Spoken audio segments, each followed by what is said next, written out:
መጽሐፍ ቅዱስ ወንድሞች የሚሉትን በብዙ አይነት አውድ ይገልጣል። አብረው ቢያድጉ ሰዎችን ወንድሞች ብሎ ይጠራል። በእርግጥ የሥጋ ወንድሞች የሆኑትንም ወንድሞች ብሎ ይጠራል። በመንፈስ ወንድሞች የሆነውንም ወንድሞች ብሎ ይጠራል። በሥጋ ተዘምዶ ያጎት ልጅ፣ ያክስት ልጅ የመሳሰሉትን እነዚህንም ወንድም ብሎ ይጠራል። ጴጥሮስ የሥጋ ወንድሜ አይደለም የመንፈስ ወንድሜ ነው። ሲጽፍ ግን ወንድሞች እያለ ነው የሚጠራው። እመቤታችን ቅድስት ድንግል ማርያም ለምንድነው ሌላ ልጅ የማይኖራት? ወልደ እግዚአብሔር ባደረበት ዙፋን ማንም አይቀመጥም። ሊቀ ጳጳስ በሚቀመጥበት ወንበር ቄስ አይቀመጥም። የእመቤታችን የቅድስት ድንግል ማርያም ማህፀን እግዚአብሔር ወልድ ኢየሱስ ክርስቶስ የተቀመጠበት ዙፋን ስለሆነ ሩቅ ብእሲ አያድርበትም። ዘርአ ብእሲ የወንድ ዘር አያርፍበትም። ህርም ነው። እንኳን ምስጢረ ሥጋዌን ይቅርና ሰውን አናውቀው። የሰው በሽታ ብዙ ነው።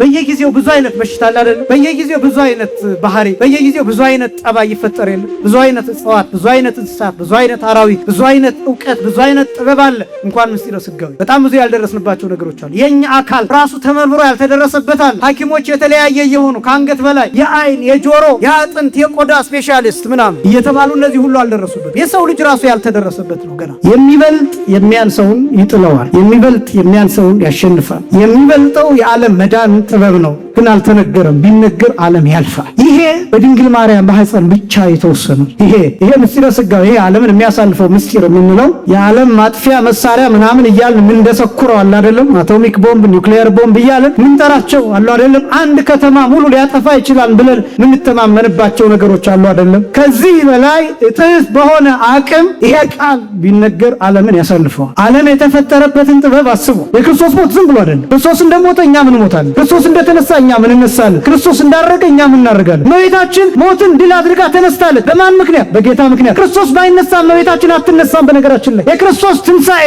የሁሉ በኩር መሆን አለበት። ክርስቶስ በኩር የሚባለው ለእመቤታችንም ጭምር ነው። በኩሯ ነው ለእመቤታችን። በነገራችን ላይ በምን? በትንሣኤ በኩሯ ነው። በእርገት በኩሯ ነው። በገዛ ስልጣኗ ተነሳች ካላችሁ አምላክ ነው የምትሏት። እሱ ደግሞ አይደለችም፣ አምላክ አይደለችም፣ የአምላክ እናት እንጂ። ክብሯን ማንነቷን ጠንቅቆ ከአምላክነት ጋር እንዳይጋጭ ማወቅና መረዳት ያስፈልጋል። አዳምና ኢየሱስ ሲቆጠር እኩል ነው ይላል ያ መጽሐፍ። አዳም የሚለው ሲቆጠር 144 ነው ይላል። አደመ የሚለው ሲቆጠር ደግሞ ጥንቆላ ምናምን ማስተማር እንዳትሉ መጽሐፍ ላይ ያለ ነው የምነግራችሁ። ለምሳሌ 666 የሚለው እንዴት እንደሚመጣ ታውቃላችሁ? ፊደሉ እኮ ተቆጥሮ ነው። ጸራዊ የሚለው የግዕዙና የዕብራይስጡ መርምያ ወኦስ የሚለው ተቆጥሮ ነው 666 የሚመጣ። ቀኝ እጄ ከግራ እጄ ጋር እኩል ነው። አይበላለጥ፣ አያንስም፣ አይጎልም። አንዱ ጣቴ ከአንዱ ጣቴ። ልክ እንደዛ ክርስቶስ መስቀል ላይ ሲሰቀል በአዳም እኩል መሆን አለበት። እጁ በአዳም እጅ ልክ መሆን አለበት። እግሩ በአዳም እግር ልክ መሆን አለበት። ሽንጡ፣ ጭንቅላቱ በአዳም ጭንቅላት ልክ ቤዛ መሆኑን ይባለው። ከዛስ አዳምን ይሸፍነዋል። ልክ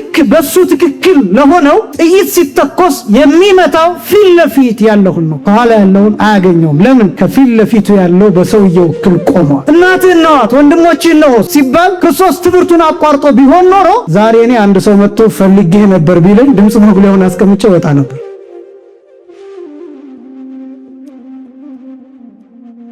ስብሐት ለእግዚአብሔር ኪያነ ዘፈጠረ ከመ ናምልኮ። እንሰግድለት ዘንድ እናመልከው ዘንድ እንገዛለት ዘንድ እናመሰግነው ዘንድ የፈጠረን አምላካችን እግዚአብሔር የባህሪ ምስጋና ለእርሱ ይሁን። ስብሐት ለማርያም እመ አምላክ እግዝእትነ ወመድኃኒትነ። መድኃኒታችን መመኪያችን ለምትሆን ለእናታችን ለንጽሕት ቅድስት ድንግል ማርያምን የጸጋ ምስጋና ለእርሷ ይሁን። ስብሐት ለመስቀለ ክርስቶስ ዕፀ መድኃኒት ኃይልነ ወፀወንነ። ኃይላችን፣ አምባችን፣ መጠጊያችን፣ ጋሻችን ለሚሆን በቀራንዮ ለተተከለ መድኃኒት ለሚባል ለክርስቶስ መስቀልም የጸጋ ምስጋና ለእርሱ ይሁን። ክቡራን አባቶቼ፣ የዚህ ታላቅ ካቴድራል መምህራን ወንጌል፣ ሰባክያነ ወንጌል፣ ሊቃውንተ ቤተክርስቲያን ያሬዳውያን፣ ክቡራን ዘማሪያን፣ ክቡራን እግዚአብሔር ልጆች፣ አባቶች፣ እናቶች፣ ወንድሞችና እህቶች እንዲሁም ሕፃናት ሁላችሁም በልዑል እግዚአብሔር ስም እንደምን ዋላችሁ?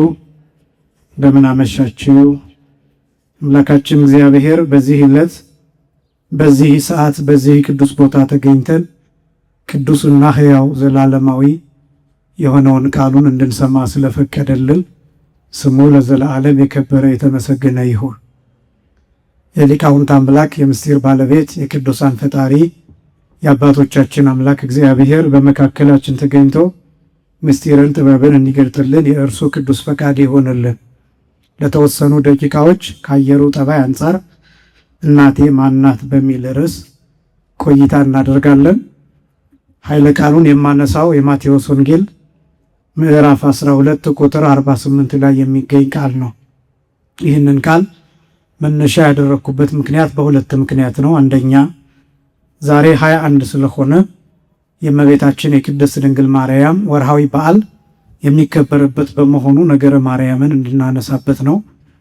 ሁለተኛ የነገረ ማርያም ትምህርት ብቻ ሳይሆን ይሄ ቃል የያዘው የነገረ ክርስቶስንም ትምህርት የያዘ ስለሆነ፣ ሶስተኛ ይሄ ቃል ጥያቄ ስላለበት በዚህ ምክንያት ኦርቶዶክሳውያን ሊቃውንት እንዴት እንዳብራሩት እሱን ለእናንተ ግልጽ ለማድረግ ነው። የማቴዎስ ወንጌል ምዕራፍ 12 ከቁጥር 46 ጀምሮ እንዲህ ይላል። ገናም ለሕዝቡ ሲናገር እነሆ እናቱና ወንድሞቹ ሊነጋገሩት ፈልገው በውጭ ቆመው ነበር ብሎ ይጀምራል። የማቴዎስ ወንጌል ምዕራፍ 12 ቁጥር 46 ላይ ይሄ ታሪክ የተከናወነው ጌታችን መድኃኒታችን ኢየሱስ ክርስቶስ በጣም ሰፊ ትምህርት፣ ሰፊ ሕዝብ በተሰበሰበበት ቦታ በሚያስተምርበት ጊዜ ነው። ይህን ትምህርት ያስተምር የነበረው ቤት ውስጥ ሆኖ ነበር ያስተምር የነበረው። የማን ቤት እንደሆነ አልተጠቀሰም ወንጌል ላይ፣ ግን ያስተምር የነበረው ቤት ውስጥ ነበር። ጌታ በተለያየ ቦታ አስተምሯል። አንዳንድ ጊዜ ቤት ውስጥ፣ ሌላ ጊዜ ተራራ ላይ፣ አንዳንድ ጊዜ በየመንገዱ፣ አንዳንድ ጊዜ ተጋብዞ በግብዣ ቦታ ያስተማረበት ጊዜ አለ። ሌላ ጊዜ በሰርግ ያስተማረበት ጊዜ አለ። አንዳንድ ጊዜ እየፈወሰ ያስተማረበት ጊዜ አለ። አንዳንድ ጊዜ ግን 120ውን ቤተሰብ ብቻ ይዞ በደብረ ዘይት ብዙ ጊዜ ያስተማረበት ጊዜ አለ። አንዳንዴም 12ቱን ሐዋርያት ብቻ ያስተማረበት ጊዜ አለ። በጣም ጥቂት ጊዜ ደግሞ 3 ሰዎችን ያስተማረበት ጊዜ አለ። አንድ ጊዜ ወይም 2 ጊዜ አንዳንድ ሰዎችን ብቻ ያስተማረበት በወንጌል ተጽፏል። ኒቆዲሞስንና ሳምራዊቷን ሴት እንዲህ ያደረገ ጌታ በተለያየ መንገድ አስተምሯል እና ይሄ ትምህርት ቤት ውስጥ ያስተማረው ትምህርት ነው። ቤት ውስጥ እንዳስተማረ የሚገልጠው በሩ እንደተንኳኳና እናቱና ወንድሞቹ እንደመጡ ስለተነገረው በዚህ ምክንያት ቤት ውስጥ እንዳስተማረው ይህን ትምህርት በዚህ ይታወቃል። በምን ምክንያት ነው የመጡት የሚለውን ጥቂት ላሳይና ወደ ሐሳቡ እመጣለሁ። ለምንድን ነው እናቱ የመጣችው? ለምንድን ነው ወንድሞቹ የመጡት? ወንድሞቹ የተባሉትስ እነማን ናቸው የሚለውን ነጥብ አስቀድሜ ላሳይ። የመጡበትን ምክንያት ቅዱስ ማርቆስ ወንጌላዊ በማርቆስ ወንጌል ምዕራፍ 3 ቁጥር 21 ላይ ግልጽ ያደርገዋል።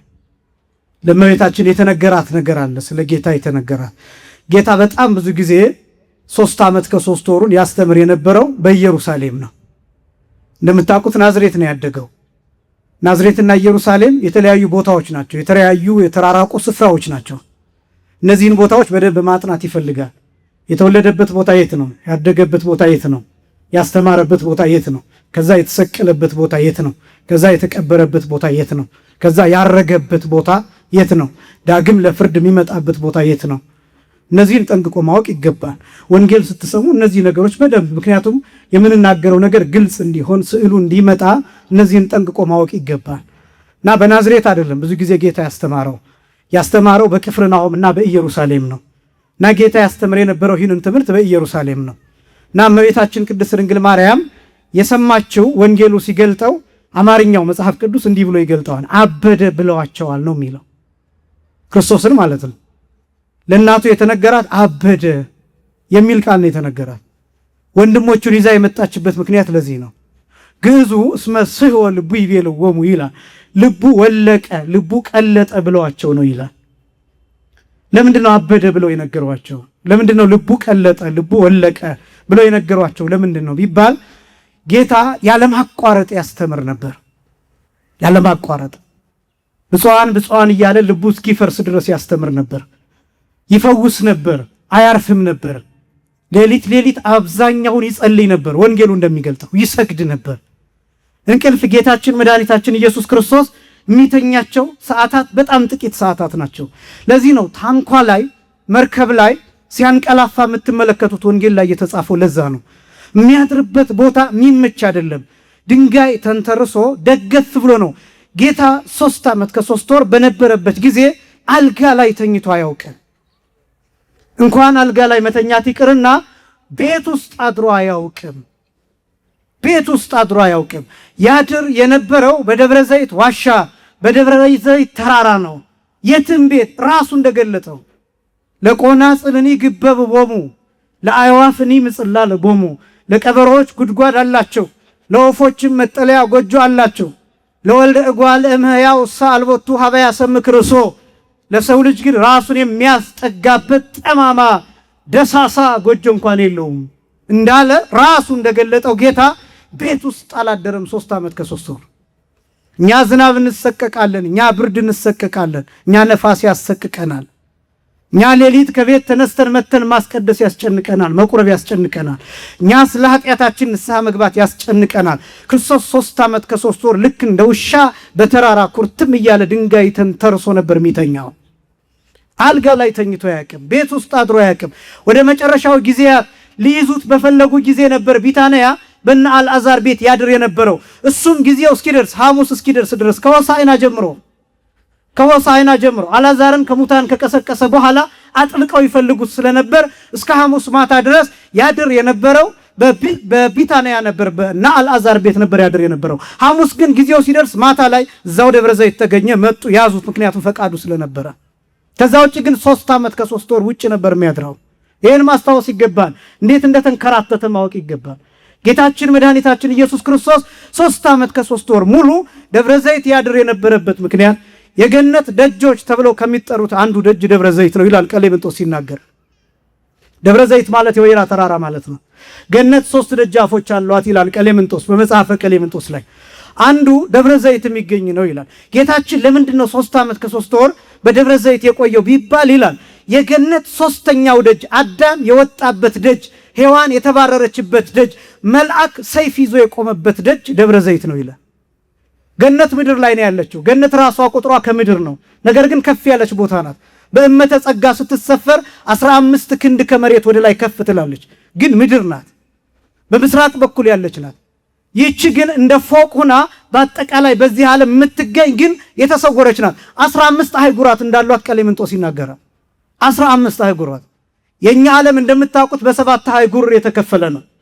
7 አህጉር፣ ሰሜን አሜሪካ፣ ደቡብ አሜሪካ፣ አፍሪካ እንደዚህ እያለን ምን ቆጥራቸው ማለት ነው። ገነት ግን 15 አህጉራት አሏት። ሰፊ ናት። 3 ደጆች ብቻ ነው ያሏት። አንዱ ደጅ ደብረ ዘይት ነው። ደብረ ዘይት ላይ ያለው ደጅ አዳም የተባረረበትና ክርስቶስ 3 ዓመት ከ3 ወር ያሳለፈበት ደጅ ነው። ለምንድን ነው ጌታ እዚያ 3 ዓመት ከ3 ወር መቆየት ያስፈለገው ቢባል አዳም በተባረረበት ቦታ ሁለተኛው አዳም ክርስቶስ ልክ እንደ አንድ ጌታውን እንደሚጠብቅ ውሻ በሯ ላይ ኩርትም ብሎ 3 ዓመት ከ3 ወር ደጅ ጸንቶለታል። ምስጢሩ ይሄ ነው። 3 ዓመት ከ3 ወር ለሁለተኛው አዳም ለመጀመሪያው አዳም ዝም ብለን አይደለም ገነት ሰተት ብለን የገባ ነው። አዳምና ልጆቹ የልጅ ልጆቹ ከሲኦል የወጡት ነፍሳት ነፃ የወጡት ዝም ብለው አይደለም። ዋጋ ተከፍሎ ነው። ካሳ ተከፍሎ ነው። ስለ አዳም ፋንታ፣ ስለ ሁላችን ፋንታ ሁለተኛው አዳም ክርስቶስ በእኛ ቦታ ተንከራቶ ነው። እኛ ላይ ሊያርፍ የሚገባውን የጅራፍ ግርፋት ተቀብሎ ነው። የእኛ ደም ሊፈስ ይገባ ነበር። የእኛ ደም ጠብ ሳይል የእሱ ደም እስኪያልቅ ድረስ ፈሶ ነው። እኛ ስለ ኃጢአታችን መራብ ይገባን ነበር፣ ግን አንድ ጊዜ እንኳን ሳንራብ እሱ ስለ ሁላችን ተርቦ ነው። እኛ አንድ ጊዜ እንኳን ድንጋይ ተንተርሰን ሳንተኛ እርሱ ግን ስለ ሁላችን ድንጋይ ተንተርሶ ተኝኖ ነው። ሌሊት በሙሉ እየጸለየ እየሰገደ አድሮ ነው። ውሃ ስጭኝ እያለ እየጠየቀ ካሳ ከፍሎ ነው። በሚጎረብጥ እንጨት መስቀል ላይ እየገሸለጠው ተሰቅሎ ነው። በ5 ችንካር ከመስቀል ጋር ተጣብቆ ነው። ጭንቅላቱ ላይ ወደ 70 የሚደርስ የብረት እሾህ እየፈጠፈጠው እያደቀቀው ልክ እንደ እባብ ተቀጥቅጦ ሙቶ ነው እኛ ወደ ገነት የገባ ነው። ይህን እንኳን ማወቅ ይገባላ። ይህን ያህል መከራ መቀበል ባንችል፣ እንደ ሰማዕታት ወደ እሳት መወርወር ባንችል፣ ወደ አንበሳ መጎድጓድ መጣል ባንችል፣ ሞትን ሳንሰቀቅ መቀበል እንኳን ባንችል፣ ቢያንስ ግን የተከፈለውን ዋጋ ማወቅ ይገባን፣ መረዳት ይገባን፣ መስማትም ይገባን። እንዲህ ነው የዳነው። ያ ቦታ በጣም በሚደንቃችሁ ሁኔታ መጨረሻ ላይ ወአስተራዮ መልአክ ዘይጼንኦ የሉቃስ ወንጌል ምዕራፍ 22 ከቁጥር 41 ጀምሮ የሚያበረታው መልአክ ታየው፣ የሚያጸናው መልአክ ታየው የሚል ቃል ታገኛላችሁ። የሉቃስ ወንጌል ምዕራፍ 22 ቁጥር 41 ጀምሮ ጌታ በፍርሃት እያጣጣረ ይጸልይ ነበር ይላል በጌቴሴማኒ። ይሄ ቦታ ማን ነው? የገነት በር። ይሄ በር ማን ነው? አዳም የተባረረበት። ክርስቶስ እዚያ ቦታ ምን ይሰራል? አዳም እንዲገባ የመጣው መልአክ የተቋቋመው መልአክ ሊያበረታው የታየው መልአክ የትኛው መልአክ ነው ቢባል ሰይፍ ይዞ የቆመው መልአክ። ሰይፍ ይዞ የቆመው መልአክ አዳምና ሔዋን እንዳይገቡ ይከለክላቸው የነበረው መልአክ። ይሄ በኦሪት ዘፍጥረት ምዕራፍ 3 ቁጥር 24 ላይ በግልጥ ተጽፎ ታገኛላችሁ። ወአዘዞሙ ለሱራፌል ወኪሩቤል ዘውስተ እደዊሆሙ ሰይፈ እሳት እንተ ትትመያየጥ ከመ ይቀቡ ፍና ወዕፀ ሕይወት ከመ ኢይባ አዳም ተሃቢሎ ይላል። አዳም ወደ ዘላለም ሕይወት መንገድ እንዳይሄድ ወይም ደግሞ ዕፀ ሕይወት ተብሎ ወደሚጠራ ወደዚያ እንዳይሄድ ተደፋፍሮ እንዳይገባ መንገዱን የሚጠብቁ የምትገለባበት ሰይፍ ይዘው የቆሙ መላእክት አሉ። ይህ በገነት ሶስተኛው በር እሱም በጌቴሴማኒ በደብረ ዘይት በኩል ባለው በር ያን መንገድ መልአኩ ሰይፍ ይዞ ይጠብቃል፣ ተጠንቅቆ ይጠብቃል። ማን እንዳይገባ? አዳም። ወዴት እንዳይሄድ? ወደ ዘላለም ፍሬ ሕይወት ወደሚሰጠው ወደ ዕፀ ሕይወት እንዳይገባ ያ መንገድ ዝግ ነበር። ከዛ ክርስቶስ ሲመጣ ምን እንዳደረገ ታውቃላችሁ? የመጀመሪያው ይህንን መንገድ መክፈት ነው። ምን ብሎ አስተማረ? የዮሐንስ ወንጌል ምዕራፍ 14 ቁጥር 6 ላይ እኔ መንገድ እና እውነት ሕይወት ነኝ። እስኪ በሉ እኔ በሉ መንገድ በሉ እውነትና ሕይወት ነኝ። መንገድ፣ እውነት፣ ሕይወት። ልብ በሉ መንገድ ለምን ብሎ ራሱን ጠራ? ያኛው መንገድ ተዘግቶ ነበር። ወደ ሕይወት ፍሬ የሚወስደው መንገድ ዝግ ነበር። መልአክ ሰይፍ ይዞ እየጠበቀው ነበር። ታጥሮ ነበር። እሳት ነበር። ማንም መግባት አይችልም። ማንም መግባት አይችልም። ዓላማውም አዳም እንዳይገባ ነው። አዳም እንዳይገባ የተከለከለበት መንገድ መቼ ተከፈተ? ክርስቶስ ወደዚህ ምድር መጥቶ 3 ዓመት ከ3 ወር ደጅ ከጸና በኋላ በመስቀል ተሰቅሎ ስጋውን ቆርሶ ደሙን አፍስሶ መርገምን አስወግዶ ለመጀመሪያ ጊዜ ፈያታዊ ዘየማን እንዲገባ አድርጎ ከዛ አዳምና ልጆቹ የልጅ ልጆቹ እንዲገቡ አደረገ። ክብርና ምስጋና ለስም አጠራሩ ይሁን። መንገዱ ተከፈተ። እኔ መንገድ እውነትና ሕይወት ነኝ። መጨረሻው ምንድን ነው? ሕይወት ራሱ ጋር ያደርሳል። ያ መንገድ በሕይወት ዛፍ ፋንታ ክርስቶስ የዘላለም ሕይወት ፍሬ ሆኖ ምድር ላይ ተተከለ። እሱን እንበላለን፣ እሱን እንጠጣለን፣ በሕይወት እንኖራለን። መንገድ እሱ ነው፣ እውነት እሱ ነው፣ ሕይወት እሱ ነው። እንዲህ ነው የዳን ነው። ለዚህ ነው ያ መልአክ መጥቶ የተገለጠለት። ከዚያ ሁለተኛው አዳም ክርስቶስ መጀመሪያው አዳም እንዲገባ ያደርጋል። በዚህ መልክ ክርስቶስ የመረጣቸውን ቦታ ማወቅ መረዳት ይገባል። ኢየሩሳሌም ማለት ሀገረ ሰላም በጣም ብዙ ጊዜ ያስተማረባት ከተማ ናት። የታላቁ ንጉሥ ከተማ ተብላ ትጠራለች። ራሱ ጌታ ይጠራ ሀገሩ ለንጉሥ አብይ ይላታል። የማቴዎስ ወንጌል ምዕራፍ 5 ቁጥር 37 ላይ የታላቁ ንጉሥ ከተማ እያለ ይጠራታል። እና ጌታ በዚህ በሚያስተምርበት ጊዜ ልቡ እስኪፈርስ ድረስ ሳያርፍ ጧት ጧት ቤተ መቅደስ ያስተምራል። ቀን ቀን ደግሞ ብዙ ድውያንን ይፈውሳል። በሄደበት ቦታ ያስተምራል። አያርፍም። ብዙ ተአምራትን ያደርጋል። እና ሲያዩት እንዴ ይሄ ሰው አያርፍም እንዴ ልቡ እኮ ሊፈርስ ነው ብለው ይህንን መልእክት ለእመቤታችን ለቅድስት ድንግል ማርያም ላኩላት። ነይና ልጅሽን አንድ በይው፣ ልቡ ፈርሶ ሊሞት ነው፣ እንዲያውም አብዷል። ብዙ ጊዜ እየተናገረ ልቡን አጥቶ ሊሞት ነው። ልቡን ሻ ብሎት ይላሉ መተርጉማኑ። ልቡን ሻ ብሎት ሸርተት ብሎ ሊሞት ነው ብለው ላኩበት። በዚህ ምክንያት ወንድሞቹን አስከትላ እመቤታችን ወደዚህ ስፍራ መጣች። ወንድሞቹ የተባሉትን ደግሞ ጥቂት ነገር ልናገር። ወንድሞቹ የተባሉት የዮሴፍ ልጆች ናቸው። መጽሐፍ ቅዱስ ወንድሞች የሚሉትን በብዙ አይነት አውድ ይገልጣል። አብረው ቢያድጉ ሰዎችን ወንድሞች ብሎ ይጠራል። በእርግጥ የሥጋ ወንድሞች የሆኑትንም ወንድሞች ብሎ ይጠራል። በመንፈስ ወንድሞች የሆነውንም ወንድሞች ብሎ ይጠራል። በሥጋ ተዘምዶ ያጎት ልጅ፣ ያክስት ልጅ የመሳሰሉትን እነዚህንም አጎት ብሎ ይጠራል፣ ወንድም ብሎ ይጠራል። መጽሐፍ ቅዱስ በብዙ መልኩ ወንድሞች። ለምሳሌ ሐዋርያው ቅዱስ ጳውሎስ፣ ቅዱስ ጴጥሮስ በተደጋጋሚ መልእክቶቻቸውን ሲጽፉ ወንድሞች እያሉ ነው የሚጽፉት። በሥጋ ከእነሱ ጋር አንወለድም። ጴጥሮስ የሥጋ ወንድሜ አይደለም፣ የመንፈስ ወንድሜ ነው። ሲጽፍ ግን ወንድሞች እያለ ነው የሚጠራው። ስለዚህ ወንድሞች የሚለውን መጽሐፍ ቅዱስ በብዙ አገላለጥ ይገልጠዋል። ይሄ ብቻም አይደለም። የዮሴፍ ልጆች፣ ዮሴፍ በነገራችን ላይ ለጌታ በሥጋ ዘመዱ ነው በእመቤታችን በኩል። በሌላ አገላለጥ ዮሴፍ የእመቤታችን የቅድስት ድንግል ማርያም የሥጋ ዘመዷ ነው። ስለዚህ ከዮሴፍ የሚወለዱት ልጆች የተወለዱት ልጆች ዮሴፍ ከሚስቱ ከሞተችው ሚስቱ የወለዳቸው ልጆች የጌታ የሥጋ ዘመዶቹ ናቸው። በዚህ ምክንያት ወንድሞቹ ተብለው ይጠራሉ። ይህን ማወቅ ይገባል። ምንም አያስደንቅም ወንድሞቹ ተብለው መጠራታቸው። ላቲ ስብሐት ክብር ይግባትና ከእመቤታችን የተወለዱ አይደሉም። ለምን? እመቤታችን ቅድስት ድንግል ማርያም ሌላ ልጅ እንደማትወልድ አሳያቸዋለሁ። እና ወንድሞቹ ተብለው የተጠሩት አንደኛ በሥጋ ዘመዶቹ ስለሆኑ፣ ሁለተኛ አብረውት ስላደጉ ወንድሞች ተብለው ይጠራሉ። ለምሳሌ ጌታ ሐዋርያትን ራሳቸውን በግልጽ የዮሐንስ ወንጌል ምዕራፍ 20 ቁጥር 17 ላይ ማርያም መግደላዊትን ሲልካት ሂጂና ለወንድሞቼ ንገሪያቸው ብሏታል። ሐዋርያትን ሂጂና ለወንድሞቼ ንገሪያቸው። ሐዋርያትን ወንድሞቼ ያለው በሁለት ምክንያት ነው። አንደኛው 3 ዓመት ከ3 ወር ከእርሱ ሳይለዩ ቆይተዋል። በጣም ብዙ ጊዜ ነው። በዚህ ምክንያት ወንድሞች ይባላሉ። ሁለተኛ ወንድሞቼ ተብለው የሚጠሩት ሐዋርያት የጸጋ ልደትን ስለተቀበሉ በዚህ ምክንያት ሐዋርያትን ወንድሞች ብሎ ይጠራቸዋል። ስለዚህ መጽሐፍ ቅዱስ ወንድሞች ብሎ የሚጠራው በስጋ ወንድሞች የሆኑትን ብቻ ሳይሆን በመንፈስ ወንድሞች የሆኑትን እነዚህን ሁሉ ወንድሞች ብሎ ይጠራል። እመቤታችን ቅድስት ድንግል ማርያም ለምንድነው ሌላ ልጅ የማይኖራት? ይህንን እናገርና ወደ ርዕሴ እመጣለሁ። እመቤታችን የእግዚአብሔር አብ ምሳሌ ናት። እስኪ በሉ እመቤታችን በሉ ሁላችሁ። እመቤታችን በሉ የእግዚአብሔር አብ ምሳሌ ናት። የማን ምሳሌ ናት? የእግዚአብሔር አብ ምሳሌ ናት። እግዚአብሔር አብ እግዚአብሔር ወልድን ብቻውን ነው የወለደው። እግዚአብሔር አብ እግዚአብሔር ወልድ ብቻውን እንደወለደው ማለት ያለ እናት እንደወለደው እመቤታችን ቅድስት ድንግል ማርያም እግዚአብሔር ወልድን በስጋ ብቻዋን ወልደዋለች፣ ያለ አባት ወልደዋለች። እግዚአብሔር አብ እግዚአብሔር ወልድን ከወለደ በኋላ ሌላ ልጅ እንደሌለው እመቤታችን ቅድስት ድንግል ማርያምም ብቻዋን እግዚአብሔር ወልድ ኢየሱስ ክርስቶስን በስጋ ብቻዋን ወልደዋለችና ሌላ ልጅ የላትም። ለምን? ኢየሱስ ክርስቶስ ዋሂድና አንድ ቅንጣት መሆን የብቻ ገንዘቡ ነው። እስኪ በሉ አንድ ቅንጣት መሆን በሉ ሁላችሁም፣ አንድ ቅንጣት መሆን በሉ የብቻ በሉ ገንዘቡ ነው። ወልድ ዋህድ ብለን እንጠራዋለን። ወልድ ዋህድ ማለት አንድ ልጅ ማለት ነው። አንድ ወጣት፣ አንድ ቅንጣት ማለት ነው። ይሄ የሚያሳየው ወልድ ዋህድ ተብሎ ሲጠራ መጀመሪያም ከአብ ብቻውን የተወለደ ከዛ ሌላ ተከታይ ታናሽ የሌለው ከእመቤታችን ከቅድስት ድንግል ማርያም በስጋ ብቻውን የተወለደ ከዛ ታናሽ ተከታይ የሌለው።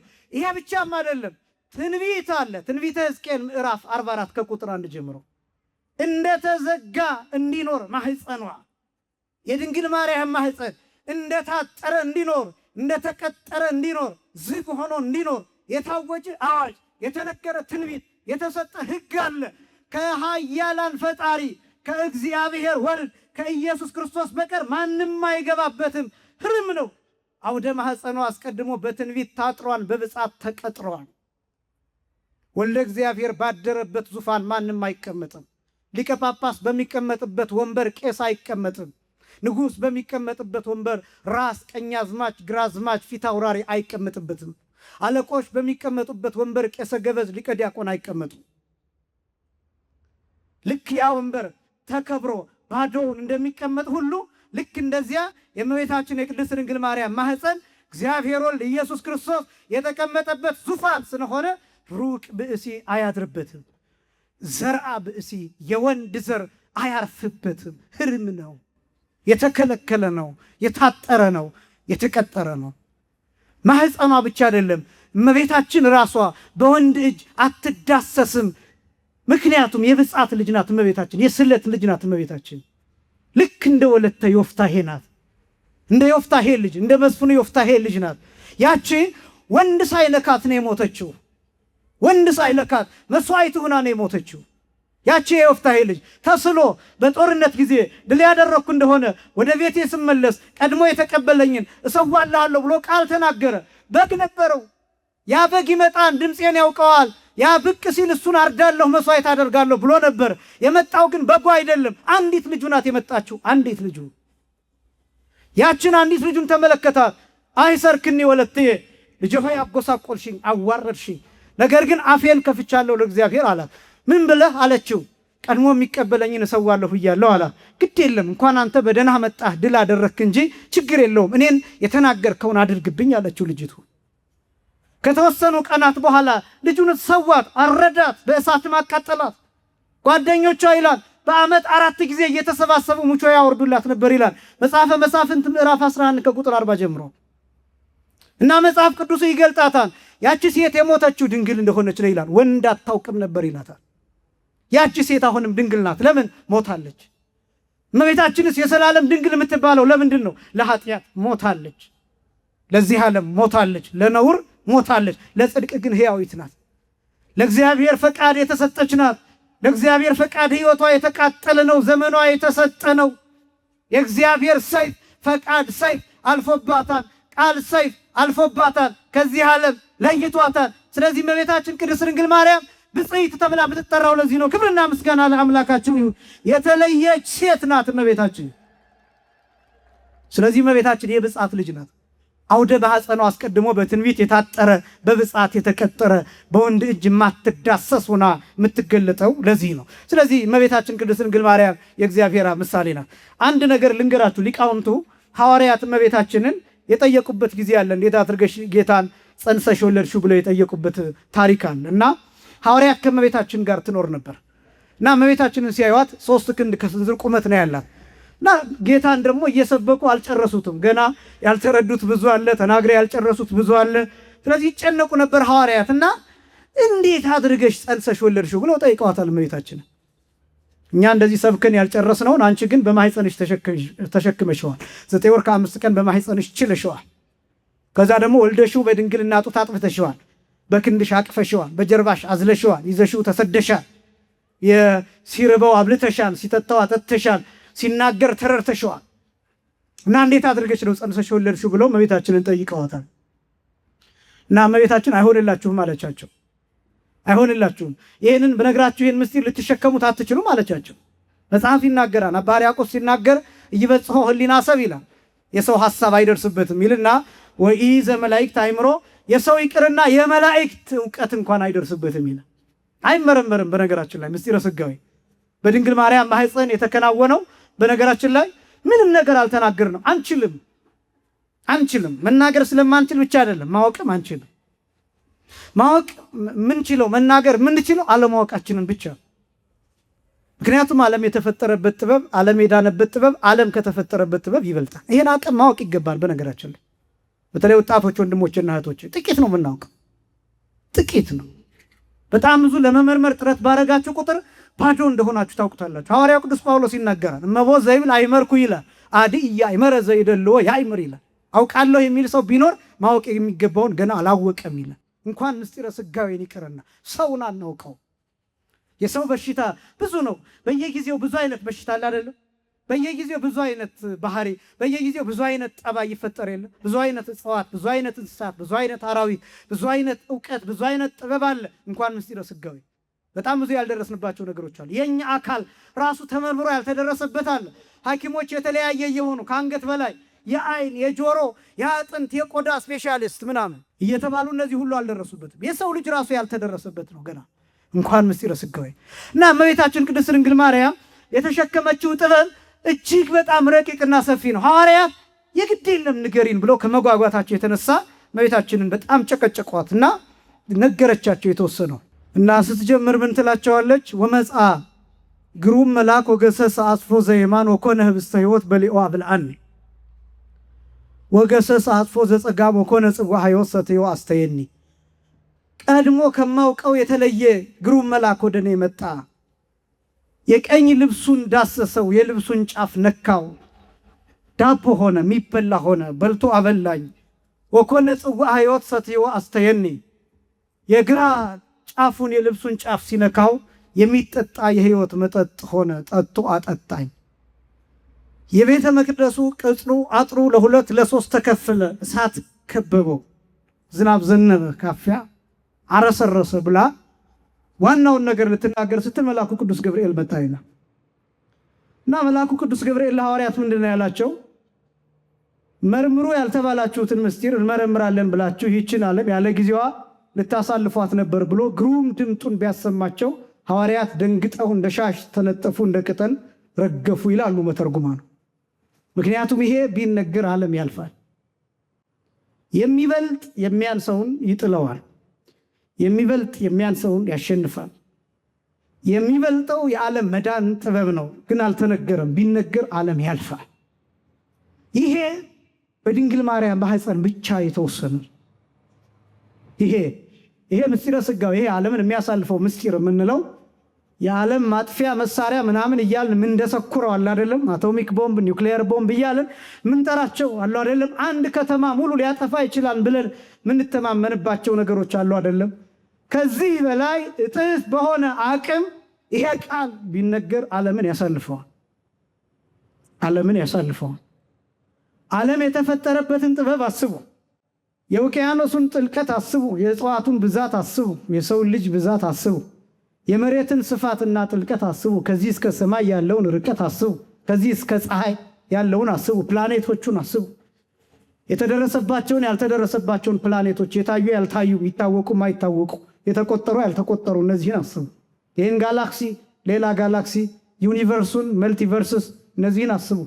ይህ ሁሉ የተፈጠረበት ጥበብ ዓለም ከዳነበት ጥበብ ያንሳል። በሌላ አገላለጥ ድንግል ማርያም በማኅፀኗ ከተሸከመችው ጥበብ ያንሳል። ድንግል ማርያም በማኅፀኗ ከተሸከመችው ጥበብ ይሄ ዓለም የተፈጠረበት ጥበብ ያንሳል። ለዚህ ነው ድንግል ማርያም ከፍጡራን በላይ ተብላ የምትገለጠው። ክብርና ምስጋና ለአምላካችን ይሁን። የእመቤታችን የቅድስት ድንግል ማርያም ምን ያህል ሰፊ እንደሆነ መላእክት ራሳቸው ያልደረሱበት ምንድነው? ግሩም መልአክ የሚያስፈራ መልአክ የተባለው ቢባል እግዚአብሔር አብ ነው ብለው ተርጉመውታል የኛ ሊቃውንት። እግዚአብሔር አብ ነው የሚያስፈራ መልአክ የተባለው።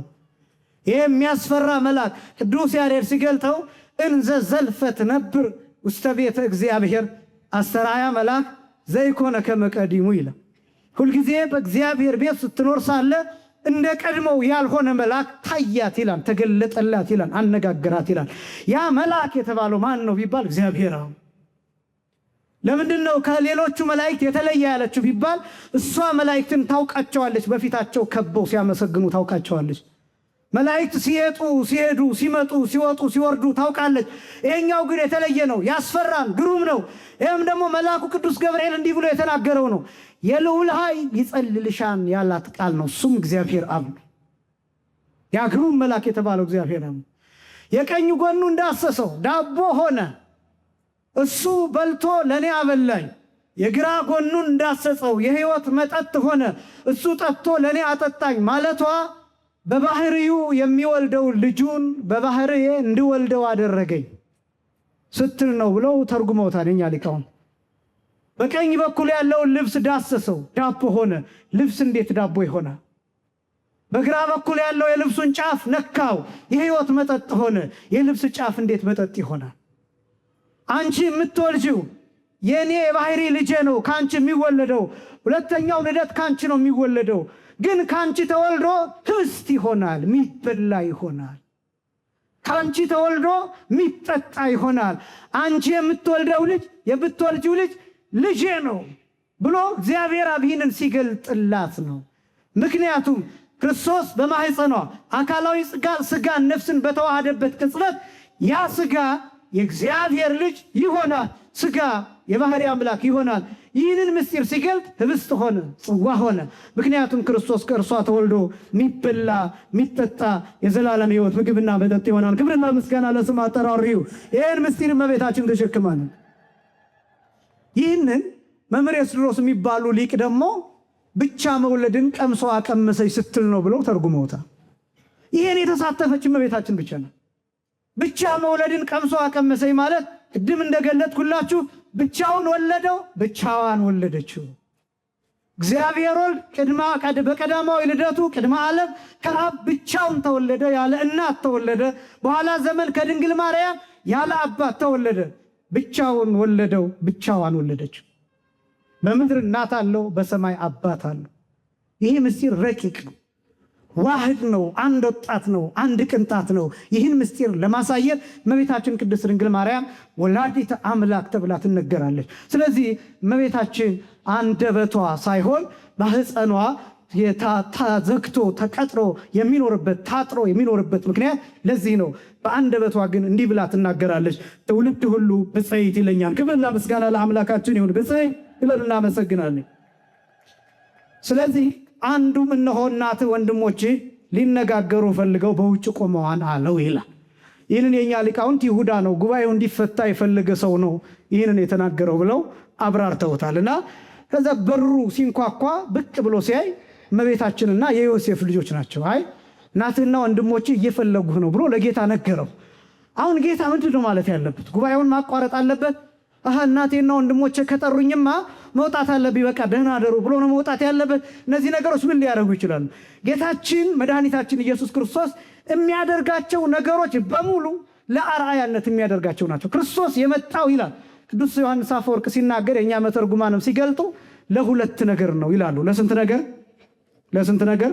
ለሁለት ነገር ነው ክርስቶስ የመጣው። አንደኛው ለአርአያነት በሉ እስኪ፣ ሁለተኛው ለቤዛነት በሉ እስኪ። ለቤዛነት ለስንት ነገሮች ነው የመጣው? ለሁለት ነገሮች። አንደኛው ለአርአያነት፣ ሁለተኛው በቃ እነዚህ ሁለት ሲጠቀለሉ የጌታ መምጣት በእነዚህ ሁለት ምክንያቶች ብቻ ነው። እነዚህ ያዟቸው። አርአያነት ምንድነው ሲባል በእያንዳንዱ እንቅስቃሴው ክርስቶስ ምሳሌ ነው። ምክንያቱም እንዲህ ነው ያለው በማቴዎስ ወንጌል ምዕራፍ 11 ቁጥር 29 ላይ ከእኔ ምን በሉ ተማሩ። በቃ ከእኔ ተማሩ፣ እኔ የዋህ በልቤም ምንድነኝና ትሁት ነኝና አለቀ። ስለዚህ ክርስቶስ ያደረገው ነገር በሙሉ ሞቱ፣ ትንሣኤው፣ እርገቱ ምሳሌ ነው። ትሞታለህ፣ ትነሳለህ፣ ታርጋለህ፣ አለቀ። የክርስቶስ ሞት ዝም ብሎ አይደለም። ክርስቶስ እንደሞተ እኛ ምን ሞታለን? ክርስቶስ እንደተነሳ እኛ ምን እነሳለን? ክርስቶስ እንዳረገ እኛ ምን እናደርጋለን? ሊቃውንቱ የሚሉት አርገ እግዚአብሔር ከመያለቡ እርገተ ጻድቃን ንጹሐን፣ የንጹሐንን ጻድቃን እርገት ያስረዳ ዘንድ አረገ ነው። በቃ ክርስቶስ ለምን አረገ ብትባል እኔ እንዳርግ ነው። ክርስቶስ ለምን ተነሳ ብትባል እኔ እንድነሳ ነው። በቃ ይሄው ነው።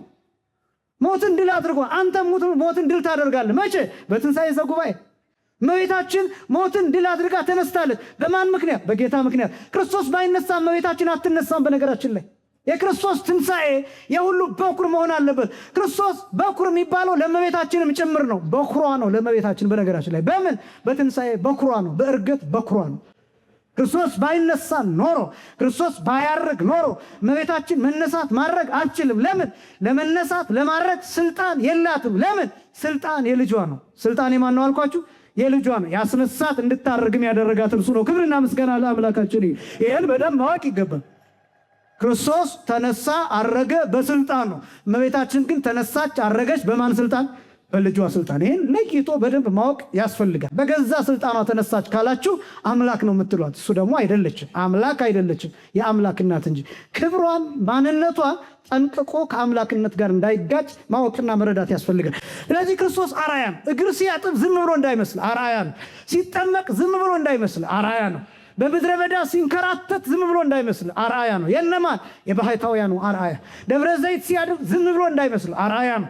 ወደ መቅደስ ሁልጊዜ ሄደ ሲባል ዝም ብሎ እንዳይመስል አርአያ ለመሆን ነው። ለምን 40 ቀን ጾመ? ዝም ብሎ እንዳይመስል እንድትጾም ነው። ተኝተ ዝም ብሎ ያገኘውን እየቆረጥክ እንድትበላ አይደለም፣ አርአያነት ነው። ለምን ጸለየ? አርአያነት። ለምን ሰገደ? አርአያነት። ለምን ውሃ ስጡኝ ብሎ ጠየቅ? አርአያነት። ለምን ተንከራተተ? አርአያነት። ለምን ተሰደደ? ለአርአያነት፣ ለምሳሌነት ነው። እስመ አርአያየ ወሀብክሙ ይላል የዮሐንስ ወንጌል ምዕራፍ 13 ላይ ይኸው ምሳሌነቴን፣ አብነትነቴን፣ መምህርነቴን ሰጠኋችሁ። ይኸው እኔ መምህራችሁ ነኝ፣ እኔ ጌታችሁ ነኝ፣ እኔ ሊቅ ነኝ። ግን ይህን ሳደርግ እናንተ አርአያ እንድታደርጉ ነው። እናንተ ለባልንጀሮቻችሁ ይህን እንድታደርጉ ነው። ስለዚህ አርአያነት ነው። ይህን በደንብ ማወቅ ይገባል። እና ለሌሎቹ መልስ ስትሰጡ ማን እንደምትጠቅሱ ታውቃላችሁ? ክርስቶስ። ለምን ትጾማላችሁ ቢባል ክርስቶስ ጾመ። ለምን ትሰግዳለህ ቢባል ክርስቶስ ሰገደ። ለምን ወደ ቤተ መቅደስ ትሄዳለህ? ምን ይሰራልሃል? መቅደስ እኮ አንተ ነህ የሚል ቢኖር ክርስቶስ ራሱ የመቅደሱ አምላክ የሚመለክ በመቅደሱ ሆኖ ሳለ ግን ወደ መቅደስ ሄዷል። አርአያ ነው። በዓል ለምን ታከብራለህ የሚል ቢኖር ክርስቶስ በዓል አክብሯን ትላለህ። የፋሲካን በዓል አክብሯን፣ የዳስ በዓልን አክብሯን፣ የቂጣ በዓልን አክብሯን። በዓላቱን በሙሉ ጠንቅቆ ሕግን አድርጓል። ስለዚህ በሕግ ለምን ትኖራለህ ቢለው ክርስቶስ ምሳሌ አድርገህ ጥቀሰው። ክርስቶስን ግን ማወቅ ይገባል፣ መረዳት ይገባል። ስለዚህ አርአያነት ነው። ሁለተኛው ክርስቶስ ለምን መጣ ቢባል ለቤዛነት ነው። ይሄኛው ሰፊ ነው። ለቤዛነት ማለት ሁሉ ነገር ተጠቅሎ የተካተተው በዚህ ውስጥ ነው። ቤዛነት ውስጥ ነው። ቤዛነት ምን እንደሆነ ታውቃላችሁ? በአጭር ለማስቀመጥ ማለፍ ነው። ማለፍ ነው። ምሳሌ ብቻ ልንገራችሁ። እኔ አሁን እዚህ የቆምኩበት ቦታ ፈንጂ ቢኖር እናቴ ብታይ እዚህ የሚፈነዳ ቦምብ ወይም ፈንጅ እንዳለ ብታውቅ ልጄ ከሚሞት ብላ፣ ያው እናቶች ብዙ ጊዜ ለልጆቻቸው ቤዛ መስዋዕት ስለሆኑ እኔን ትገፈትርና ቦምቡ ላይ ትቆማለች፣ ፈንጁ ላይ ትቆማለች። መስዋዕት ቤዛነት የሚባለው እሱ ነው። በሌላው ማለፍ ማለት ነው። መለወጥ ማለት ነው። ምትክ መሆን፣ ፋንታ ማለት ነው ቤዛ ማለት። ከዚያስ የዛኛውን ሰው ሞት መውሰድ ማለት ነው። የዛኛውን ሰው መከራ መውሰድ፣ መተጋት። ከዛስ እኛ በህይወት ኑረን ለኛ የሞቱ ማለት ነው። ቤዛነት የሚባለው ይሄ ክርስቶስ መጣና በእኛ ቦታ ቆመ። ችንካሩ ያንተ ቦታ ነበር። ግርፋቱ ያንቺ ቦታ ነበር። መስቀሉ የኔ ቦታ ነበር። የመራቡ መጠማቱ የኛ ቦታ ነበር። ያ በስጋ መድቀቅ ያ መሰቃየት የአዳም ቦታ ነበር። ግን ክርስቶስ መጣና በአዳም ቦታ ገባ። በአዳም ልክ ክርስቶስ መስቀል ላይ ተሰፋ። አካሉ የክርስቶስ አካል በአዳም ልክ ነው። በነገራችን ላይ አንድ መጽሐፍ ትቤ አክሱም መኖ አንተ የሚል መጽሐፍ አንብባችሁ የምታውቁ ከሆነ አስረስሴኔ ሰው የሚባሉ ሰው የጻፉት መጽሐፍ ላይ አዳምና ኢየሱስ ሲቆጠር እኩል ነው ይላል። ያ መጽሐፍ አዳም የሚለው ሲቆጠር 144 ነው ይላል። አደም የሚለው ሲቆጠር 40 ነው፣ ደ 100 ነው፣ 140 ይሆናል። 4 ነው፣ አንድ ላይ 144 ይሆናል። እስኪ በሉ 144 ነው። 144 አዳም የሚለው ሲቆጠር 144 በፊደል ገበታው ሲቆጠር፣ ኢየሱስ የሚለው ሲቆጠርም 144 ይሆናል ይላል። 40 ነው፣ የ90 ነው። 40 እና 90 ስንት ይሆናል? 40 እና 90 ስንት ይሆናል? 130። ኢየሱስ ሲል ሁለት ሰ አለ፣ አንዱ ሰ 7 ነው። 2 ጊዜ 7 ስንት ይሆናል? 14 ይሆናል። 14 እና 130 ስንት ይሆናል? 144 ይሆናል። አዳም የሚለው ሲቆጠር ስንት ይሆናል? ደግሞ ጥንቆላ ምናምን አስተማረን እንዳትሉ፣ መጽሐፍ ላይ ያለ ነው የምነግራችሁ። ለምሳሌ 666 የሚለው እንዴት እንደሚመጣ ታውቃላችሁ? ፊደሉ እኮ ተቆጥሮ ነው። ጸራዊ የሚለው የግዕዙና የዕብራይስጡ መርምያ ወኦስ የሚለው ተቆጥሮ ነው 666 የሚመጣ። ጸራዊ የሚለው ጸረወ ተቆጥሮ 666 ይመጣ። መርምያ ወኦስ የሚለው እያንዳንዱ በዕብራይስጥ የፊደል ገበታ በሱ ተቆጥሮ 666 ይመጣል። እና እነዚህ አይነት አቆጣጠሮች አሉ። አዳም የሚለውም ሲቆጠር በዚህ ልክ 144 ይሆናል። ኢየሱስ የሚለው ሲቆጠር 144። ለምን ቁጥሩ እኩል ሆነ ቢባል የጌታ ቁመት በአዳም ቁመት ልክ ነው። በመጀመሪያው አዳም ቁመት ልክ ነው። እና ክርስቶስ ልክ ሲሰቀል እነዚህ ሁለቱ እጆች ይታያቸዋል። ኮንግረንት ናቸው። ቀኝ እጄ ከግራ እጄ ጋር እኩል ነው። አይበላለጥም፣ አያንስም፣ አይጎልም። አንዱ ጣቴ ከአንዱ ጣቴ። ልክ እንደዛ ክርስቶስ መስቀል ላይ ሲሰቀል በአዳም እኩል መሆን አለበት። እጁ በአዳም እጅ ልክ መሆን አለበት። እግሩ በአዳም እግር ልክ መሆን አለበት። ሽንጡ፣ ጭንቅላቱ በአዳም ጭንቅላት ልክ ቤዛ መሆኑን ይባሉስ። ከዛስ አዳምን ይሸፍነዋል። ልክ በሱ ትክክል ለሆነው ጥይት ሲተኮስ የሚመታው ፊት ለፊት ያለውን ነው፣ ከኋላ ያለውን አያገኘውም። ለምን? ከፊት ለፊቱ ያለው በሰውየው እኩል ቆሟል። ቤዛነት የሚባለው እሱ። ከአይሁድ የተወረወረውን ጥይት መከራ ክርስቶስ ተቀበለው። ከዛስ አዳም ብላችሁ ብትጠሩ አቤት የሚላችሁ በዚያ ቅጽበት ክርስቶስ ነው። ምክንያቱም በአዳም ቦታ ቤዛነት የሚባለው ይሄ ነው። ይሄ እጅግ ጭንቅ ነው፣ ለመግለጥ ከአቅም በላይ ነው፣ ከአይምሮ በላይ ነው። ይሄ ብቻም አይደለም። ክርስቶስ በአዳም ልክ መሆኑ ለአዳም የጣቱ ቁራጭ ሳይቀር ዋጋ እንደከፈለ ያሳየን፣ ካሳ እንደከፈለ ያሳየን። አንድም አካል አንድም የጣት ቁራጭ ክርስቶስ ያልሞተለት፣ ስጋ ያልተቆረሰለት፣ ደም ያልፈሰሰለት አካል የለም። ይሄ ቤዛነት ይባላል። ክርስቶስ ስለ ስንት ነገር ነው የመጣው አልኳችሁ? ስለ ሁለት ነገር። አንደኛ ለምንነት፣ ለአራያነት። ሁለተኛ ለምንነት፣ ለቤዛነት። እነዚህ መገለጥ አለባቸው። ስለዚህ ክርስቶስ ለምሳሌነት ነው የመጣው እና እናትህ ነዋት ወንድሞችህ ነው ሲባል ክርስቶስ ትምህርቱን አቋርጦ ቢሆን ኖሮ ዛሬ እኔ አንድ ሰው መጥቶ ፈልጌህ ነበር ቢለኝ ድምፅ መጉሊያውን አስቀምጬ ወጣ ነበር። አያችሁ፣ ክርስቶስ አርአያ የሚሆነው እንዲህ ነበር። ጉባኤ ማቋረጥ፣ ቅዳሴ ማቋረጥ፣ ማህሌት ማቋረጥ፣ ትምህርት ማቋረጥ፣ ወንጌል ማቋረጥ፣ ዝማሬ ማቋረጥ፣ የክርስትናን ሕይወት ማቋረጥ፣ እነዚህ ነገሮች ልምድ እንዳይሆኑ ክርስቶስ አቋርጦ አልወጣም። እናትህ ትፈልጋለች ሲባል፣ ወንድሞች ይፈልጉሃል ሲባል አቋርጦ አልወጣም። ቀጥሎ የተናገረውን ነግራቸዋለሁ። ስለዚህ ምን አለ? እናቴ ማናት አለ። እናቴ ማናት? ለምንድነው የምወጣው? ወንድሞቼ እነማን ናቸው ብሎ ይጠይቃል። አቋርጦ ወጥቶ ቢሆን ኖሮ አብነትነቱ መጥፎ ይሆን ነበር። እኔም እንዳቋርጥ ቅዳሴ እንድናቋርጥ እንገደል ነበር። ዛሬ በዚህ ምሳሌነት አሃዱ አብ ቅዱስ ብሎ የሚቀድስ ቄስ እናቱ ብትሞት ቅዳሴ አቋርጦ አይወጣም። እናቱ ብትሞት፣ አባቱ ቢሞት፣ ወንድሞቹ ቢሞቱ አቋርጦ አይወጣም። እያላበው ይቀድሳል፣ እያመመው ይቀድሳል፣ እየተጨነቀ ይጨርሳል። ልቡን እያንሸራተተው ቅዳሴውን ይጨርሳል። ምናልባትም አያድርገውና ፌንት እስካላደረገ ድረስ ራሱን እስካልሳተ እስካልወደቀ ድረስ የሚተካለት ሰው የለም፣ ይጨርሳል። ላቡ እየተንቆረቆረ ይጨርሳል። እየተጨነቀ ግንባሩን እየጠረገ ይቀድሳል። ዲያቆኑም እንደዛ፣ ቀዳሾቹ እንደዛ። ይሄን ከማን አብነት ተቀበል ነው? ከጌታ።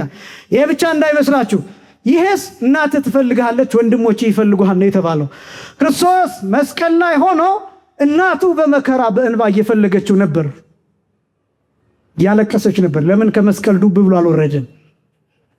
ለእናቱ ሲል ለምን መከራውን አላቋረጠውም? ለምን ከመስቀል አልወረደም? ይችል ነበር። እንዲያውም አይሁድ እንደዚህ እያሉ እየጠየቁት ነበር። መሰወል ለእግዚአብሔር አንተ እስኩ ረድ መስቀልከ ንርአይ ሆነ መንብከ፣ አንተ የእግዚአብሔር ልጅ ከሆንክ ከመስቀል ውረድና እንመንብህ ብለውት ነበር። ያኔ ከመስቀሉ ዱብ ብሎ ወርዶ ቢሆን ቤዛነቱ ይቋረጥ ነበር፣ መዳናችን ይቋረጥ ነበር። ክርስቶስ ግን መከራውን ጭልጥ አድርጎ ጠጣው። መስቀል ላይ እስከ መጨረሻው መስቀል ላይ ቆየ። ነፍሱ እስክትወጣ ድረስ መስቀል ላይ ቆየ። እስከ መጨረሻው እየደቀቀ ቆየ። እስከ መጨረሻው እየጮኸ እየቃተተ ቆየ። እነዚህ ነገሮች እያንዳንዳቸውን መረዳት ያስፈልጋል። ክርስቶስ እያስተማረ ቆየ፣ ተሰቅሎ ቆየ።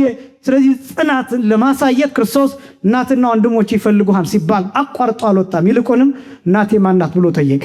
ግን ለምን ደግሞ እናቴ ማናት ብሎ ጠየቀ የሚለውም ይሄን ባጭር አሳያለሁ፣ እጠቀልላለሁ ትምህርቴ። እናቴ ማናት የሚለው ቃል አንድ ሰው እኔ ማን ነኝ ታውቀኛለህ ቢላችሁ ምን ትላላችሁ? ምን እያለ ነው ሰውዬ? እኔ ማን ነኝ ታውቀኛለህ እንተዋወቃለን ብሎ ቢጠይቃችሁ ሰውየው ስለ ማንነቱ ሊነግራችሁ ፈልጓል ማለት ነው። ወይም ደግሞ ስለ ማንነቱ ከባድ ነገር እንዳለ ሊያሳውቃችሁ ፈልጓል ማለት ነው። ስለዚህ ሰውየው ራሱን ከፍ አድርጎ ሊገልጥ ፈልጓል ማለት ነው። እመቤታችን ቅድስት ድንግል ማርያምን እናቴ ማናት ብሎ ሲጠይቅ ሌላኛው ጥያቄ ምን እንደሆነ ታውቃላችሁ? እኔ ማን ነኝ? እኔ ማን ነኝ? እናቴን የምታውቅ ከሆነ እኔን ታውቀኛለህ። እኔን የምትረዳ ከሆነ ደግሞ እናቴን ታውቃታለህ። እናቴ በድንግልና ነው የጸነሰችኝ። እናቴ በድንግልና የወለደችኝ። ስለዚህ እናቴ ማናት? እናቴ እኔን 9 ወር ከ5 ቀን በማህፀኗ ተሸክማለች። እኔ አምላክ ነኝ። ስለዚህ እናቴ ማናት? ማን እንደሆነች ታውቃታለህ። ወላዲተ አምላክ እንደሆነች ታውቃታለህ። የአምላክ እናት እንደሆነች ታውቃታለህ። ስለዚህ እናቴ ማናት? እናቴ ማናት? ትረዳታለህ ምን አይነት ሴት እንደሆነች። ቅድስናዋን፣ ንጽህናዋን ትረዳዋለህ። ምን አይነት ሴት፣ ምን አይነት ከፍታ እንዳላት ታውቀዋለህ። እንዴት እንደተንከራተተች ታውቀዋለህ። እንዴት ዋጋ እንደከፈለች ለእግዚአብሔር ታውቀዋለህ። እናቴ ማናት? ይሄ ጥያቄ ነው። ወንድሞቼስ እንደማን ናቸው? ወንድሞቼ ብለህ የጠራው አንተ በምትረዳው ልክ ነው ወይስ አብረው ስላደጉ ነው? እነማን ናቸው? ቀጥሎ ምን እንደሚል ስነግራችሁ እመቤታችንን ጌታ እንዴት እንደገለጣት ትደነቃላችሁ። ቀጥሎ ጌታ የሚለው እንዲህ ነው። እርሱ ግን ለነገረው መልሶ እጁንም ወደ ደቀ መዛሙርቱም ዘርግቶ እንዲህ አለ፣ እነሆ እናቴና ወንድሞቼ ይላል። ሐዋርያትን ነው እንደዚህ የሚላቸው፣ እናቴና ወንድሞቼ። ጴጥሮስ እናቱ ሊሆን አይችልም እንደምታውቁት። እንድርያስ እናቱ ሊሆን አይችልም፣ ወንድ ነው። ሴትም ቢሆን ከነሱ አልተወለደም፣ ግልጽ ነው። ግን እያለ ያለው እናቴና ወንድሞቼ ብሎ ሐዋርያትን እየገለጠ ነው። ወንድን እናቴ ብሎ መግለጥ፣ ወንዶች የሆኑትን ሐዋርያት እናቶቼ ብሎ መግለጥ። እሺ 36 ቅዱሳት አንስትንም ይሁን እናቴ ብሎ እንኳን ከመካከል ቢጠራ በስጋ አልወለዱትም። ለምን እናቴ ብሎ ይጠራ? መጽሐፍ ቅዱስን መረዳት ከፈለጋችሁ በደንብ መረዳት ነው። አሁን የተቸገርነው ትውልዱ ማንበብ አይፈልግም። ከዛ የተቀነጫጨበ ነገር ይዞ ይመጣል። ስንነግረው ይሰለቻል፣ ይጨነቃል። የተቸገርነው በዚህ ነው።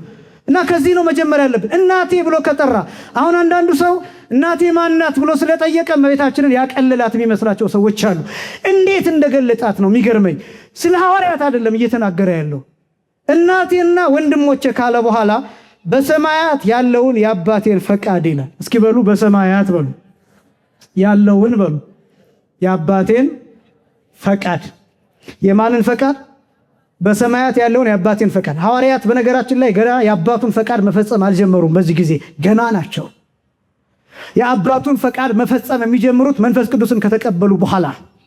ጴጥሮስ በሕዝብ መካከል ቆሞ የሚናገረው ያለ ፍርሃት የሚናገረው እናንተ ሰቅላችሁ የገደላችሁ ብሎ የሚናገረው 3000 ሰው የሚያሳምነው ጴጥሮስ መንፈስ ቅዱስን ሲቀበል ነው። እስከዚያ ገና የአባቱን ፈቃድ አልፈጸሙም። ገና እምነት አልተጠቃለለላቸውም። ገና ምስጢር አልተደላደለላቸውም። ገና ልባቸው እንደ ሰብል አልሆነም፣ እንደተዳመጠ ብራና አልሆነም። ገና ናቸው። ጥቡዓን የሚሆኑት፣ ጨካኞች የሚሆኑት፣ አዋቂዎች የሚሆኑት፣ ደፋሮች የሚሆኑት መንፈስ ቅዱስን ሲቀበሉ ነው። አሁን ግን በዚህ ሰዓት እየተናገረ ያለው ስለ ሐዋርያት አይደለም፣ ስለ እመቤታችን የአባቱን ፈቃድ በልኩ በመጠኑ ያደረገችው በምድር ላይ እመቤታችን ብቻ ነው። የአባቱን ፈቃድ ቅዱስ ኤፍሬም ምን አለ? እስመ በፈቃዱ ወበስምረት አብሁ ወመንፈስ ቅዱስ መጽአ ወአዳነን። በአባቱ ፈቃድ በመንፈስ ቅዱስ ፈቃድ በእርሱ ፈቃድ መጥቶ ሰው ሆኖ አዳነን። ከማን? ከድንግል ማርያም። የአብ ፈቃድ የወልድ ፈቃድ የመንፈስ ቅዱስ ፈቃድ ተፈጸመባት። ክብርና ምስጋና ለአምላካችን ይሁን። እመቤታችን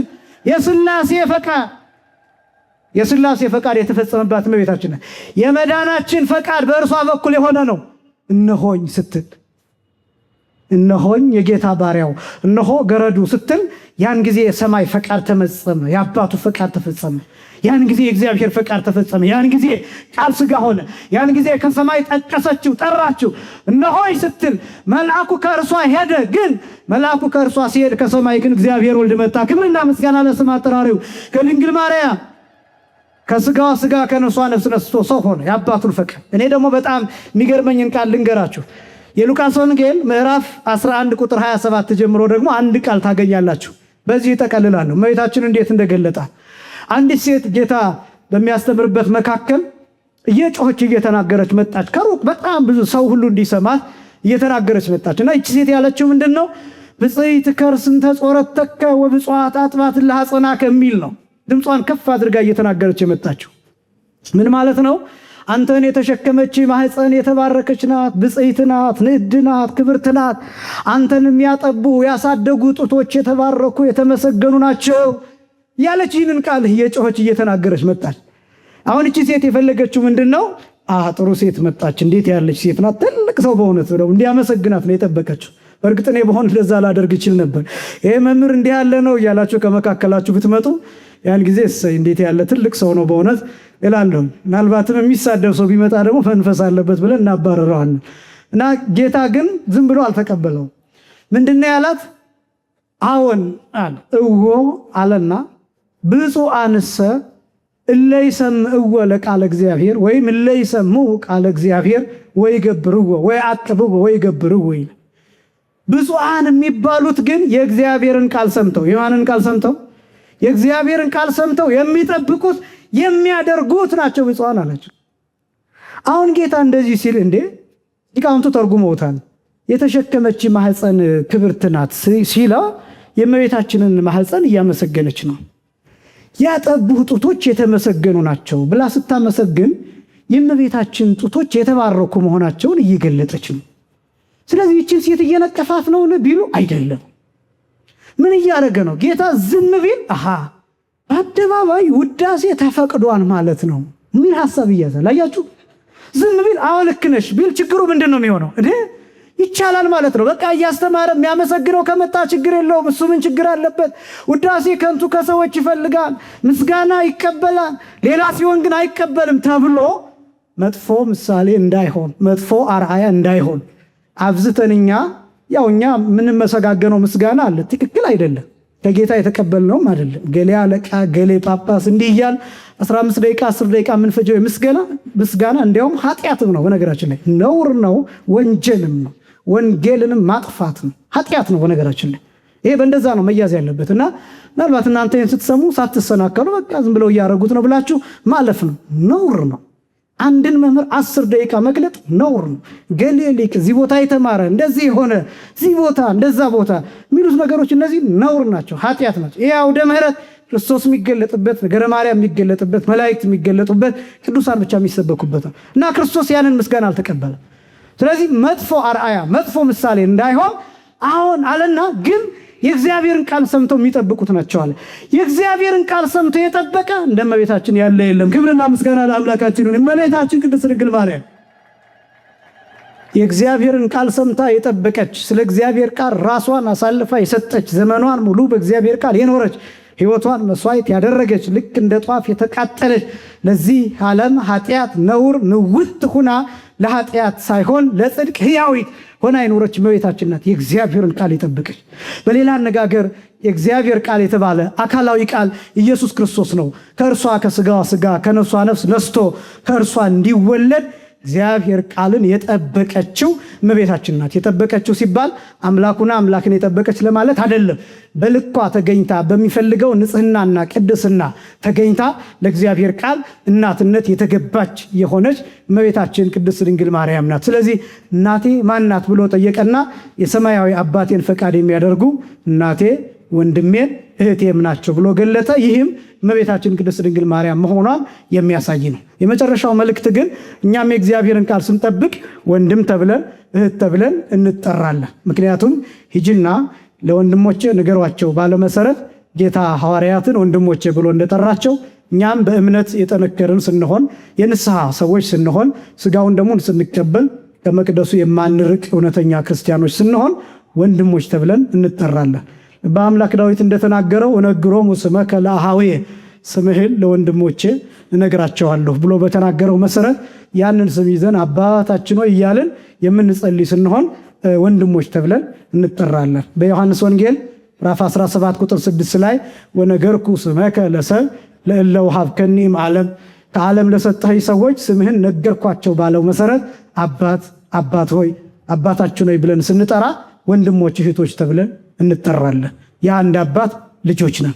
እግዚአብሔርን አባት ብለን የመጥራት መንፈስ በውስጣችን ተልኮልናል። ይህ ስልጣን ይህ መብት አለን። ስለዚህ ወንድሞች ተብሎ መጠራትም አለ። ወንድሞቹ ተብለን እንድንጠራ ለዚህም የተገባን እንድንሆን የአምላካችን ቅዱስ ፈቃድ ይሆንልን። የእናታችን የቅድስት ድንግል ማርያም አማላጅነት ከሁላችን ጋር ይሆን። ያስተማረን የአባቶቻችን አምላክ እግዚአብሔር ይክበር ይመስገን። ወስብሐት ለእግዚአብሔር።